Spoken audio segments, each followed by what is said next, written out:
Special ایک آپ کے کسی چاہنے والے نے فون کیا، وہ کہہ رہے ہیں حماد صاحب سے شعر سنیں، پھر ہم کنکلوڈنگ اپنے سیگمنٹ کی طرف چلیں. یشفین سے لازمی سننا ہے شعر. سنائی نا، اس کو پتہ ہے اسی لیے کہ مجھے بتا رہی نہیں، ڈبے میں کیک کیا ڈبے میں کیک وہ سنانا، لیکن حماد صاحب سے ذرا یہ عمر صاحب چیٹنگ ہے، آپ ہیلپ آؤٹ کر رہے ہیں، ان کی چیٹنگ ہے. نہیں بٹ ٹھیک ہے، کسی کو کچھ نہیں آتا کہ ڈبے میں ڈبے میں کیک. دل دل پاکستان میں اس طرح کے بہت سارے شعر سنا سکتی ہوں. اس سے زیادہ حماد صاحب شعر سنائیں جی.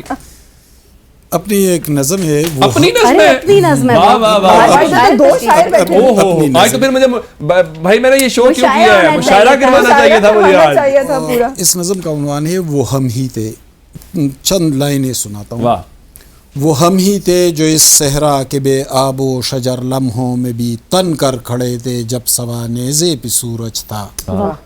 تو ہم نے اپنے خون سے ریگ صحرا پر نئے رستے تراشے تھے کہ جب بھی کاروانی رنگ بو اترے تو اندیشے نہ ہو باقی بھٹکنے کے، کہیں بے سمت ہونے کے، کہیں معدوم ہونے کے. وہ ہم ہی تھے جو برفیلی ہواؤں کے بدلتے زاویوں پر خواب لکھتے تھے. گلابی خواب جن کو ناتواں سورج کی ہلکی سی تمازت اور کسی کے قرب کے لمحوں کی بے ترتیب سانسیں آنچ دیتی تھی کہ ہم کو ان جمادی موسم یخبستہ کو تحلیل کرنا تھا. وہ ہم ہی تھے.